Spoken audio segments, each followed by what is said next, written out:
let us be active in the service of the Lord. Amen po ba? Verses 24 to 25, ganito po ang sinasabi po ng Bible.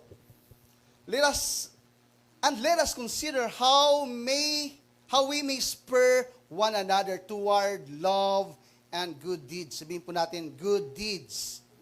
Love and good deeds. Spur, meaning yung nagpapalakasan po tayo. Okay? Yung nai-inspire ang bawat isa.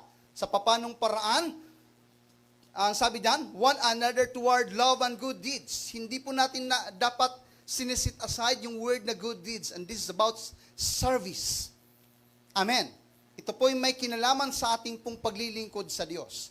At mahalaga po na tayo po ay magamit ng ating pong Panginoon. Kung gusto mong ma-preserve ang isang healthy na spiritual life, kinakailangan hindi ka lang connected, kundi nagfa-function ka. Amen po ba? Kundi nagagamit ka ng ating pong Panginoon. Kapag hindi po tayo nagamit ng Diyos, hindi po tayo mas magiging sharp sa buhay na ito.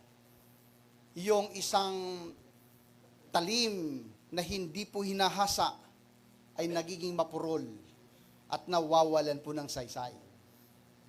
Pero kung gusto mong mas maging useful ang isang itak o ang isang palakol, kinakailangan lagi mo itong hinahasa at ginagamit, mga minamahal kong kapatid. Ano ho? The same with the Christians. Na kapag hindi na po tayo nagagamit ng ating pong Panginoon, mas nagiging narrow po tayo. Mas nagiging dull po tayo. Mas nagiging idle po tayo. At ang tendencies po rito, mga minamahal kong kapatid, ano ho, ay pwede po tayong maging stagnant at hindi po mag-grow sa pananampalataya. So always stay engaged and involved in the ministry. Amen. Stay engaged and involved in the ministry.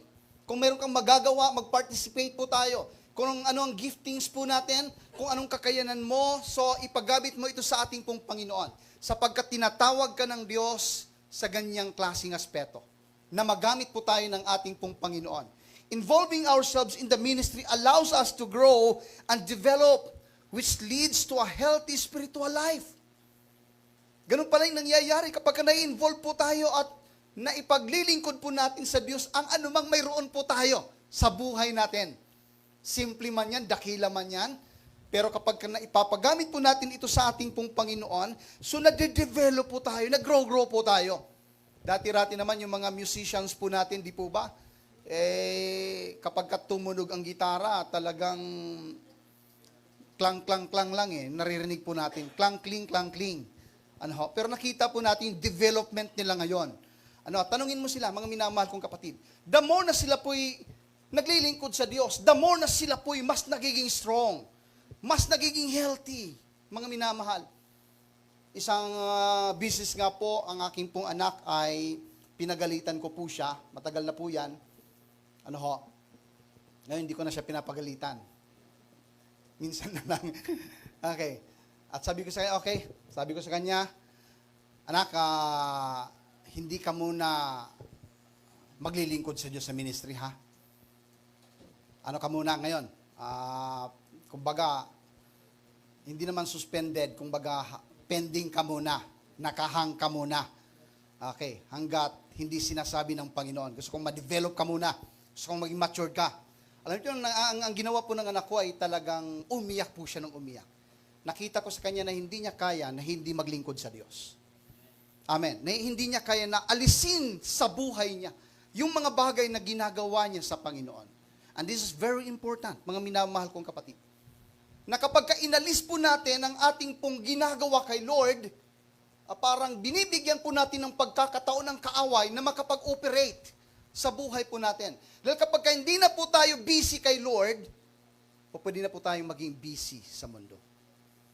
Kapag wala ka ng time sa Diyos, so saan po natin dadalhin ang ating pong oras? Dalawa lang po yan. Pag hindi sa kaharian ng Diyos, so pwede po sa kaharian ng demonyo. Kaya yung mga taong laging connected at nagagamit ng ating pong Panginoon, ay talagang lalong lumalakas at tumatapang sa kanila pong pananampalataya. Hindi naman po kinakailangan na, di ba, magaling na po tayo sa mga panahon na tinatawag ka ng Panginoon para makapaglingkod sa Kanya? Amen. Umpisan po natin sa mga basic na pamamaraan at kakayanan. At makikita po natin yung napakagandang resulta nito. Na madidevelop po tayo. Na mag-grow po tayo kapag tayo po ay nag-engage at na-involve sa ministry. Yun po yung essence ng verse 24. The word good deeds. Love and good deeds. Amen. Pag binalikan po natin, ang sabi nga po dyan, and let us consider how we may inspire one another. Paano daw tayo mas may inspired? Paano tayo mas mapapalakas? Okay? Aba, isa pa magitan ng pagmamahal at sa mga magagandang mga gawa. Amen. Mga mabubuting mga gawa, mga minamahal. Ito po yung nagpapalakas po sa atin. Ito po yung nagbibigay sa atin ng malaking hakbang sa aspeto po ng ating pong paglago sa pananampalataya. The Bible says, work out your own salvation with fear and trembling. According to Philippians chapter 2, verses 12 to the following. Can we read this passage? Philippians chapter 2, verse 12. Look at this verse. Ang sabi po ng Bible. And therefore, my dear friends, as you have always obeyed, not only in my presence, but how much more in my absence, continue to work out your salvation with fear and trembling. Marami pong nagkakamali po rito sa interpretation. Akala po nila ang kaligtasan ay sa pamagitan po ng mga mabubuting mga gawa. Dahil binanggit po dito yung salita pong work. Okay. Your own salvation. Para manatili kang ligtas, gumawa ka. Manatili kang gumagawa. Pero hindi po ganon ang tamang pag-interpret ng verse 12. So, yung salita pong workout ay hindi po nagtutukoy ng, bagamat may kinalaman sa ating pong paggawa, pero this is just about working out. Kapag kaligtas ka na, after na maligtas po tayo, so dapat yung salvation na ito ay we know workout po natin. Sinasabuhay po natin. Amin po ba? Pinaglilingkod po natin sa ating pong Panginoon, mga minamahal kong kapatid. Okay, mamaya papaliwanag ko po at bibigyan ng illustration salita pong workout. Gusto ko pong basahin yung buong context. Okay, take note for the word workout and then look at verse 13. Ang sabi po ng verse 13, it says, for it is God who work in you to will and to act in order to fulfill His good purpose. 14, it says, do everything without grumbling and arguing. So yung context is about service. Serving the Lord. At kapag naglilingkod po tayo sa Diyos, sabi ng Bible, gawin natin ito nang walang grumbling, walang pag-aalinlangan, walang reklamo, and walang pakikipagtalo. Kundi bukal sa puso, taos sa ating pong puso, na tayo po'y naglilingkod sa ating pong Panginoon. Go back to verse 12. Yung salita pong workout na ginamit po rito, mga minamahal kong kapatid. Ano ho? So pag sinabi pong workout, ay nagtutukoy po ito ng ating pong patuloy na pagpapalakas. Madalas na ginagamit po natin yung salita pong workout kapag pupunta po tayo sa gym. Okay? So, pag nag-gym ka at nagwo-workout, ibig sabihin, lalo kang nagpapalakas. Nadidevelop yung mga muscles mo. Amen. Lalo kang nagiging healthy. Lalo kang nagiging strong. Ano ho? Nagigets po ba natin, mga minamahal kong kapatid? So the same with the Christians. Kapag ka-saved na po tayo, dapat nagwo-workout po tayo. Amen, nagpapalakas po tayo. The Bible says that physical exercises is more value. But spiritual exercises is most valuable of all because it promised both life in the present and in the future. Amen po ba? Physical exercise is more value. May pakinabang, sabi ng Bible. But spiritual exercises is most valuable of all. Amen. Ito yung mas kapaki-pakinabang. Bakit po? Sapagkat kapag ini-exercise po natin, ano ho? At nag-i-exercise po tayo ng ating pong kaligtasan, mas nagiging strong po tayo. Amen. Praise God. Kaya sa mga kapatiran, ako, nung bago pa lamang po ako na Kristyano, talagang napaka-distractive yung aking pong mga sinasabi dahil Bisaya po ako. Sabi nga po namin, sa aming pong mga waray-waray, ang isa po sa napakahirap ma-develop sa amin is ang aming pong dila. Yung puso namin, madali pong ma-develop yan eh. Pero isa po sa pinakamatagal at proseso talaga sa pagbabago ay ang aming pong dila. Dahil napakatigas ng aming pong pananalita ron. Yung dila nga, ang pronounce ko, pinakyukute ko yun ng bago lang ako sa Maynila para hindi ako pagkamalang Bisaya eh. Pinakyukute. Kasi ang aming usapan doon, pag pumunta ka sa Maynila, dapat palambutin mo yung mga words mo. Kaya yung dila, ginagawa kong dela. Di ba? Yung kamatis, para mas maging cute, ginagawa kong kamates. Okay. Pero alam niyo po, yun po yung personality ko talaga noon. Hindi pa masyadong nade-develop. Pagdating po sa mga speaking activities or engagement. Pero hindi ko po tiningnan at pinakinggan yung mga criticism as negative sa buhay ko. Kundi pinakinggan ko ito as positive or constructive, mga minamahal kong kapatid, para mas ma-develop pa po ako sa aspeto po ng mga bagay na yan. Ibig sabihin, kung hindi ko po ipinagamit kay Lord yung mga gifting na mayroon po ako, so hanggang doon na lamang po ako. Hindi talaga matututo. Hindi talaga tayo magagamit ng ating pong Panginoon. The same with the spiritual giftings na mayroon po tayo. Amen. Kaya kahit yung boses po natin ay hindi minsan tumutugma, laging kaliwa, okay, huwag kang susuko. Ang mahalaga na maipagamit mo yan sa ating pong Panginoon. At pagdating ng araw, magi-improve po tayo. Madi-develop po tayo. In Jesus' name. Hindi po pwedeng maging katuwiran po natin na kulang po tayo. Di po ba? Na hindi po tayo enough, hindi po tayo able, hindi po tayo sufficient. Sapagkat may pangako ang ating Panginoon na siya ang magsusustain ng lahat ng ating pangailangan sa ministry. Amen. Kapag naglingkod po tayo sa Diyos, yun yung promise ng Panginoon sa Great Commission. Anong sabi po ng Bible?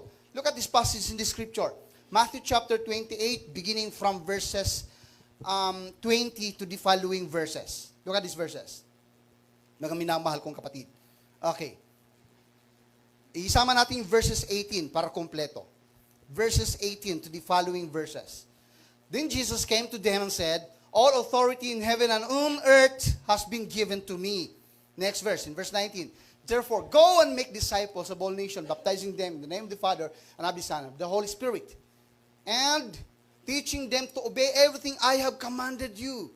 And surely I am with you always to the very end of the age. So promise ng ating Panginoon, hindi kanya iiwanan. Hindi po niya tayo pababayaan. Ang kailangan natin ay maging connected, then work out your own salvation with fear and trembling. Amen po ba? I-exercise po natin. Maglingkod po tayo sa ating pong Diyos. Sapagkat the more na tayo po'y naglilingkod sa ating pong Panginoon, the more na mas nagiging healthy po tayo. Kaya ako'y tuwang-tuwa talaga sa mga kapatiran po natin na nagkukonect at nagsisikap na maglingkod sa Diyos sa kakayanan na mayroon po sila. Nung nag-uumpisa pa lamang po ang ating pong church sa Sukat, wala pong qualification ng paglilingkod dati dahil church planting po yung ating pong approach. Amen. Pag may nakita po tayong potential na marunong mag-gitara, bro, bukas, gitarista ka na. Okay? Buti na lang, hindi ko nakita si Sir Iles noon para maging singer. Kasi naghahanap talaga ako noon ng singer. Okay, mantakay mo si Brother Nick, ang aming pong singer sa mga Bible studies po namin. At nakakatuwa naman yun, di ba? Nung nagigitara si Elder Nick, tapos may sumigaw sa kanyang bata, hindi ko talaga makakalimutan yun. Yung may sumigaw na bata. Bro, ano bang sigaw ng bata sa'yo? Yung talagang literal. Pero hindi siya tumigil. Ay po ba? Hindi siya nagpa-distract, mga minamahal. Kinakailangan ipagamit natin sa ating Panginoon. Dahil pagdating ng araw, di ba? Marami pong mga taong bihasa talaga. At marami pong skills. Napaka-skillful nila sa buhay. pero hindi po nagagamit ng Diyos ang kanila pong skills. Amen. Ang skills, nagagamit po yan for entertainment. Para makapag-entertain ka ng marami pong mga tao. Pero ang gift, nagagamit po yan for edifications. Amen. Para ma-edify, mapalakas, mag-grow ang mananampalataya. So mahalaga yung salita pong workout. Amen. Yun yung point ng Hebrew chapter 10, verse 24. Yung good deeds. Okay? Love and good deeds. Paano po tayo mapapalakas sa isa't isa? Ano ho? Sa pamagitan po ng pagmamahalan at paggawa ng mabubuting mga bagay. As we work out our own salvation, we not only maintain a healthy spiritual life, but we also allow ourselves to grow stronger than before. Amin po ba? Hindi lang nami-maintain yung healthy na spiritual life, kundi inaalaw po natin, ang ating pong sarili, para mas maging strong po tayo, higit pa kaysa kahapon. Para mas maging mabuti po tayo, higit pa kaysa kahapon. Amen. Ang sarap pong maglingkod sa Diyos. Alam nyo, minsan ng una kong ministry, nag-resign po ako. Revocable resignation. And then, ilang months na hindi po ako nagmi-mission at nagpre-preach. Alam po yan ang misis ko. At minsan nakikita niya ako sa bahay na parang tulala, nakaupo na parang malayo ang tingin. Yun talaga. Dahil hindi ako sanay na hindi po naglilingkod sa Diyos. Kaya nung panahon na hindi na po ako nagagamit ng Panginoon, ay talagang naging malungkutin ang aking pong buhay, ang aking pong pangangatawan. Naging unhealthy po ako.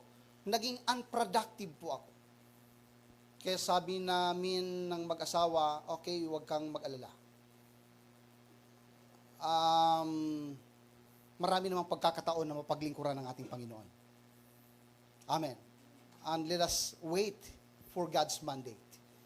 So nag-start po yung Bible study for just 3 families. 3 pamilya. First, Bible study. Then, dumami ng dumami. Then, nagamit po tayo ng ating pong Panginoon. And I realized, mga minamahal kong kapatid, yung point na once na naging stagnant po tayo at hindi na po tayo nagwo-workout, so po pwede po tayong maapektuhan, hindi lamang po sa ating pong physical, kundi maging sa ating pong spiritual. Ang dami kong mga kaibigan dati na naglilingkod sa Diyos. Pero nung tumigil po sila sa kanila pong mga ginagawa, nang hina ang kanila pong pananampalataya. Kaya mahalaga, mga minamahal kong kapatid, na nagpapatuloy po tayo sa ating pong paggawa, sa ating pong paglilingkod. Dahil sa mga panahon na nagagamit po ng Diyos ang ating pong mga buhay, hindi lang nami-maintain yung ating pong pagiging healthy sa spiritual life, kundi nagiging mas matatag po tayo. Mas nagiging strong po tayo. Mas nagiging malakas po tayo. Romans chapter 12 and the verse is 11. Look at this verse. It says, never be lacking in zeal, but keep your spiritual fervor, serving the Lord. Wow. Amen. Huwag daw tayong magkukulang ng spiritual zeal, yung zealousness natin. Pag sinabing zeal, yung nag-aapoy, yung nag-aalab na desire. Amen. Na maglingkod sa Diyos. Ibig sabihin, huwag mong papatayin yung apoy sa puso mo na titigil ka na sa paglilingkod sa Diyos, na hindi ka na magagamit ng Panginoon. Kapag ka namatay yung apoy, yung fervor, baka tuluyan kang mamatay. Hindi naman sa physical. Di po ba? Yung ating pong pagiging productive, baka tuluyan, magtuloy-tuloy na yan. Okay, Pastor, magli-live lang ako ng mga ilang buwan siguro. Napapagod na ako maglingkod. allow me to live for one month. Okay. Pero yung 1 month, kapatid, kapag nakasanayan mo, minsan nawawalan na tayo ng gana. Minsan hindi na tayo nasasanay mag-serve kay Lord. Minsan nahihiya ka nang mag-connect ulit sa ministry. Minsan nawawalan na po tayo ng spur. Di po ba? Ng fire. Ng fervor. Ng zeal. Okay? So ano po yung pwede pong maging resulta? Pwedeng dahan-dahan na hindi ka na magagamit. At magiging stagnant po tayo. Kaya napakaganda ng paalala po ng talatang ito. Never be lacking in zeal. Huwag tayong magkukulang sa ating pong zealousness. But keep your spiritual fervor, serving the Lord. Ang purpose niyan ay serving the Lord. Kapag nilagyan ng Panginoon ang puso po natin ng apoy, then serve the Lord. Huwag mong ipagpapabukas. Connect. Amen. And serve the Lord. Wala pong makapipigil sa atin kapag ka-desire po natin yan. Amen. Mag-volunteer ka. Sabihin mo, pastor, or sa mga elders natin, sa mga workers natin, sa mga ministry heads natin, pwede tayong mag-volunteer. Kapatid, pwede ko bang gawin yung mga bagay na ito? Walang pwede makapigil sa iyo. Kapag ginawa po natin yung desire ng puso po natin, mas dinadidevelop po tayo, mas nag-grow po tayo, mas nagiging strong po tayo sa mga bagay na ginagawa po natin. 1 Corinthians chapter 15, verse 58. The Bible says, therefore, my dear brothers and sisters, stand firm, let nothing move you, always give yourselves fully to the work of the Lord, because you know that your labor in the Lord is not in vain. Amen. Napaka-clear na sinasabi po ng Bible. Mga minamahal kong kapatid, stand firm. Manindigan ka. Kahit may mga oppositions sa mga decisions natin concerning sa paglilingkod natin kay Lord, hindi po yan nawawala, mga minamahal. May mga oppositions po yan. May mga maririnig ka na negative. Pero ang sabi po ng Bible, stand firm. Manatili kang nakatayo. Dahil kapag ka naniwala ka sa kanila, hindi ka talaga magagamit ng Diyos. Amen. Alam niyo po bang first ministry ko? Kung you believe it or not? Sa music. Parang nagtatawanan yung iba. Okay?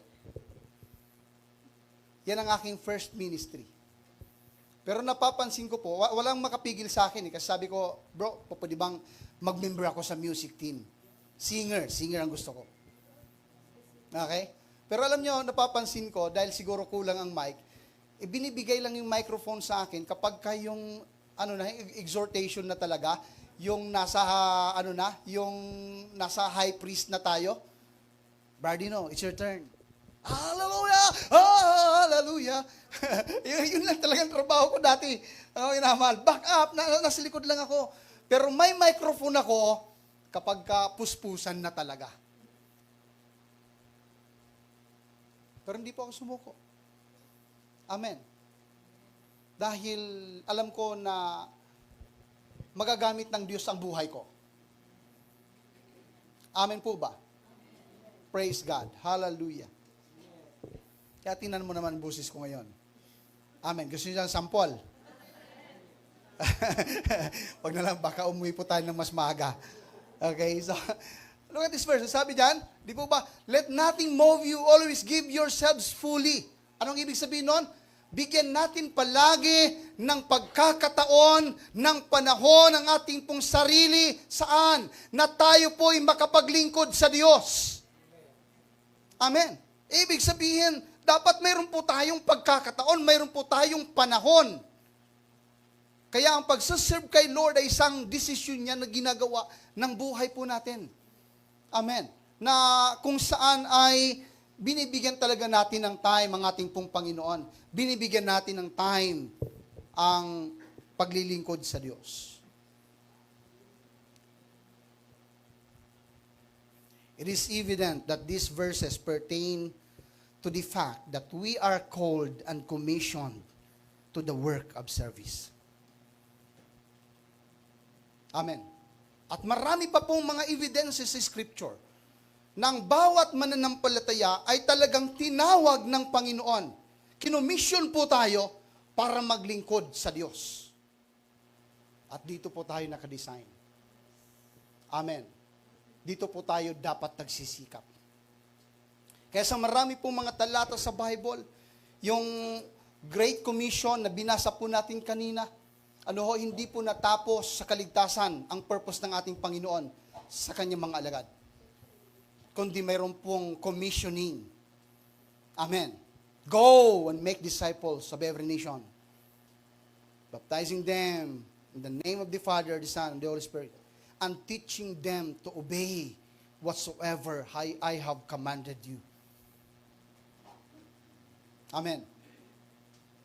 So hindi po nagtatapos sa kaligtasan. And after na maligtas ang isang mananampalataya, tinatawag tayo ng Diyos sa panibagong portion ng ating pong journey, ng ating pong spiritual life. At ito po yung aspeto ng ating pong paglilingkod sa Diyos. Dahil the more na naglilingkod po tayo sa ating pong Panginoon, the more na mas nagiging strong po tayo. Sa part ng body of Christ, kung sino po yung nagfa-function, yun lamang po yung nadidevelop. Yun po yung mas nagiging strong. Yun po yung mas nagiging productive. Amen. Kaya dapat, ang sabi po ng talatang ito, always give yourselves fully to the work of the Lord. Anong ibig sabihin ng salita pong always? Sa lahat ng pagkakataon. Hindi tayo dapat nagbibigay ng iba't ibang mga rason. Amen. Na hindi pa ako pwedeng maglingkod. Ang sabi nga ng Bible, always give yourselves fully. Pastor, sandali lang. Pag-iisipan ko muna. Kapatid, huwag ka na mag-isip. Maglingkod ka na sa Diyos. Sa paraang magagamit ka ng ating Panginoon. Kahit sa mga simpleng pamamaraan. Amen. Sa mga simpleng gawain na nagfa-function ka, na nagwo-workout ka. Dahil sa panahon na tayo po'y nagagamit ng Diyos sa Kanyang kaharian, the more na nagiging stronger po tayo. The more na mas nagiging productive po tayo. At ito'y mga evidences ng mga talata na nagtutukoy sa mga katotohanan ng bawat mananampalataya ay tinatawag ng Diyos at kinokomission ng ating Panginoon for the work of service. Serving the Lord. Work. Work. Work. Amen. Nakadesign po tayo para magtrabaho. Dahil kapag tumigil po tayo sa ating pong paglilingkod sa Diyos, binibigyan natin ng kaaway ng maraming panahon at oras para makapandaya sa atin. Amen. Di nyo ba napapansin? Kapag ka-active po tayo sa mga gawain ng ating pong Panginoon, parang lakas-lakas natin na mag-resist laban sa mga temptations. Di po ba? Ang lakas-lakas natin mag-cast out ng mga demonyo. Parang feeling natin na hindi tayo kayang daigin ng mga kaaway. Pero kapag nag-stop po tayo sa ating pong mga ginagawa, isang temptation lang, pwede po tayong madala. Pwede po tayong matalo. Di po ba? Napakaraming kaaway na hindi po tumitigil araw-araw. At ang warning ng Bible, mga minamahal kong kapatid, look at, not giving up meeting together as some are in habit of doing, but encouraging one another, and all the more as you see the day approaching. Ang sarap maunawaan. At ma-realize po natin na yung pagdating ni Jesus Christ is approaching na talaga. Palapit ng palapit. At isa lang ang dapat po nating maging pangarap sa buhay. Na Lord, nawa sa iyong muling pagbabalik, madatnan mo akong naglilingkod sa iyo. Amen. Saan po ba tayo madadatnan ng Diyos sa kanyang muling pagbabalik? Sa mga panahon na naglilingkod tayo sa Kanya o sa mga panahon na nasa mundo tayo at nasa pagkakasala? So dapat ang maging panalangin po natin ay ang part na ito. As the day is approaching, concerning to His second coming. So let us spur one another in love and good deeds. Let us work for the Lord. Let us serve the Lord wholeheartedly.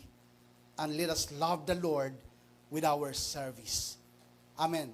With our giftings. Kung ano po yung mga giftings na mayroon po tayo, ipagamit po natin sa Diyos. At dito po na pre-preserve ang ating pong pagiging healthy sa ating pong spiritual life.